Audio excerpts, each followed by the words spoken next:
ಪೊಲೀಸರ ಮುಂದೆಯೇ ಪುಂಡರು ಗಲಾಟೆ ಮಾಡಿ ಹಲ್ಲೆಯನ್ನ ಮಾಡಿದ್ದಾರೆ. ಅನುಗೊಂಡನಹಳ್ಳಿ ಪೊಲೀಸ್ ಠಾಣಾ ವ್ಯಾಪ್ತಿಯಲ್ಲಿ ಘಟನೆ ನಡೆದಿದೆ. ಹಸುಗಳು ಒಂಟೆಗಳಿಂದ ರಕ್ಷಣೆ ಮಾಡುವುದಕ್ಕಂತ ಹೋಗಿದ್ದಂತಹ ಸಂದರ್ಭದಲ್ಲಿ ಈ ಗಲಾಟೆಯಾಗಿದೆ. ಪೊಲೀಸರ ಜೊತೆ ಮೇಡಿ ಮಲ್ಲಸಂದ್ರ ಬಳಿ ಮಂಜುನಾಥ್ ತೆರಳಿದ್ರು. ಈ ವೇಳೆ ಪೊಲೀಸರ ಮೇಲೆಯೇ ಅಲ್ಲಿದ್ದಂತಹ ಉದ್ರಿಕ್ತರ ಗುಂಪು ತಿರುಗಿ ಬಿದ್ದಿದೆ. ಪೊಲೀಸರ ಮೇಲೂ ಕೂಡ ಹಲ್ಲೆಗೆ ಮುಂದಾಗಿದೆ. ಅನುಗೊಂಡನಹಳ್ಳಿ ಪೊಲೀಸ್ ಠಾಣೆಯಲ್ಲಿ ಈ ಪ್ರಕರಣ ದಾಖಲಾಗಿದೆ.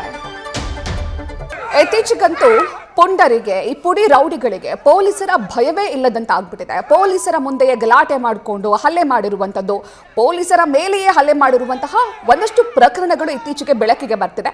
ಅದರಂತೆ ಪೊಲೀಸರ ಜೊತೆ ಹಸುಗಳನ್ನ ಹಾಗೂ ಒಂಟೆಗಳನ್ನ ರಕ್ಷಣೆ ಮಾಡೋದಕ್ಕಂತ ತೆರಳಿದ್ದಂತಹ ಸಂದರ್ಭದಲ್ಲಿ ಅಲ್ಲಿದ್ದಂತಹ ಉದ್ರಿಕ್ತರ ಗುಂಪು ಪೊಲೀಸರ ಮುಂದೆಯೇ ಹಲ್ಲೆ ಮಾಡಿರುವಂತಹ ಘಟನೆ ಇದಾಗಿದ್ದು ಸದ್ಯ ಅನುಗೊಂಡನಹಳ್ಳಿ ಪೊಲೀಸ್ ಠಾಣೆಯಲ್ಲಿ ಪ್ರಕರಣ ದಾಖಲಾಗಿದೆ. ಇವಾಗ ಹೆಚ್ಚಿನ ಮಾಹಿತಿಯನ್ನ ನೀಡ್ತಾರೆ ನಮ್ಮ ಪ್ರತಿನಿಧಿ ಚಂದ್ರಶೇಖರ್. ಯಾವಾಗ ಆಗಿರೋದು ಘಟನೆ, ಮತ್ತೆ ಇವ್ರಿಗೆಲ್ಲ ಪೊಲೀಸರ ಭಯನೇ ಇಲ್ವಾ ಈ ಪುಂಡರಿಗೆ, ಈ ಪುಡಿ ರೌಡಿಗಳಿಗೆಲ್ಲ ಅಂತ?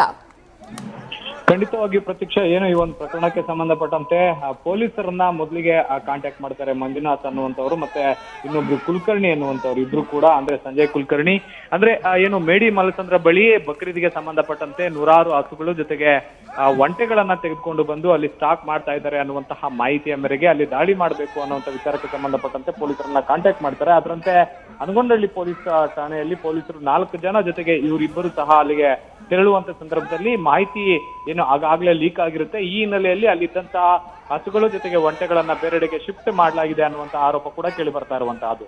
ಇದನ್ನ ಹೊರತುಪಡಿಸಿದ್ರೆ ಯಾವಾಗ ಇವರು ಸ್ಥಳಕ್ಕೆ ಧಾವಿಸಿದ್ರು ಆ ಒಂದು ಸಂದರ್ಭದಲ್ಲಿ ಯಾವುದೇ ರೀತಿಯಾದಂತಹ ಹಸುಗಳಾಗ್ಲಿ ಅಥವಾ ಒಂಟೆಗಳಾಗ್ಲಿ ಅಲ್ಲಿ ಸಿಗೋದಿಲ್ಲ. ಇನ್ನು ಪಕ್ಕದಲ್ಲೇ ಇದ್ದಂತಹ ಕೆಲವೊಂದು ಹಸುಗಳನ್ನ ಅಂದ್ರೆ ಅಲ್ಲಿ ಕಸಾಯಿಖಾನೆಗೆ ಕರ್ಕೊಂಡು ಹೋಗ್ತಾ ಇದ್ದಂತ ಕೆಲವೊಂದು ಹಸುಗಳನ್ನ ನಿಲ್ಲಿಸಿದಂತ ಜಾಗಕ್ಕೆ ಹೋಗಿ ಪೊಲೀಸರ ಜೊತೆಯಲ್ಲಿ ಮಂಜುನಾಥ್ ಮತ್ತೆ ಸಂಜಯ್ ಕುಲಕರ್ಣಿ ನಿಂತಿರ್ತಾರೆ. ಈ ವೇಳೆಯಲ್ಲಿ ಆ ಮೇಡಿ ಮಲ್ಲಸಂದ್ರದಲ್ಲಿರುವಂತಹ ಕೆಲವೊಂದು ಕಿಡಿಗೇಡಿಗಳು ಮತ್ತೆ ಪುಂಡರು ಏಕಾಏಕಿ ಪೊಲೀಸರ ಮುಂದೆ ಯಾವುದೇ ರೀತಿಯಾದಂತಹ ಮುಲಾಜಿಲ್ಲದೆ ಅವರ ಮೇಲೆ ಹಲ್ಲೆಯನ್ನ ಮಾಡ್ಲಿಕ್ಕೆ ಮುಂದಾಗಿರುವಂತದ್ದು. ಜೊತೆಗೆ ಏನು ಈ ಮಾಂಸವನ್ನ ಕಟ್ ಮಾಡುವಂತ ಚಾಕ ಚೂರಿ ಇರುತ್ತೆ, ಆ ಒಂದು ಚೂರಿ ಮತ್ತೆ ಚಾಕುಗಳಿಂದ ಕೂಡ ಹಲ್ಲೆ ಮಾಡ್ಲಿಕ್ಕೆ ಮುಂದಾಗಿರುವಂತಹದ್ದು. ಈ ಸಂದರ್ಭದಲ್ಲಿ ಮಂಜುನಾಥ್ಗೆ ಸಾಕಷ್ಟು ಗಾಯಗಳಾಗಿರುವಂತಹದ್ದು. ಹೀಗಾಗಿ ಎಲ್ಲೊಂದ್ ಕಡೆ ಈಗ ಸದ್ಯಕ್ಕೆ ಪ್ರಕರಣವನ್ನ ದಾಖಲು ಮಾಡಿಕೊಂಡು ಆರೋಪಿಗಳಿಗಾಗಿ ಏನು ತನಿಖೆ ಅಂದ್ರೆ ವಶಕ್ಕೆ ಪಡೆದು ವಿಚಾರಣೆಯನ್ನ ಮುಂದುವರಿಸಿರುವಂತಹದ್ದು. ಪ್ರತೀಕ್ಷಾ. ಚಂದ್ರಶೇಖರ್ ಹಾಗೆ ಸಂಪರ್ಕದಲ್ಲಿರಿ.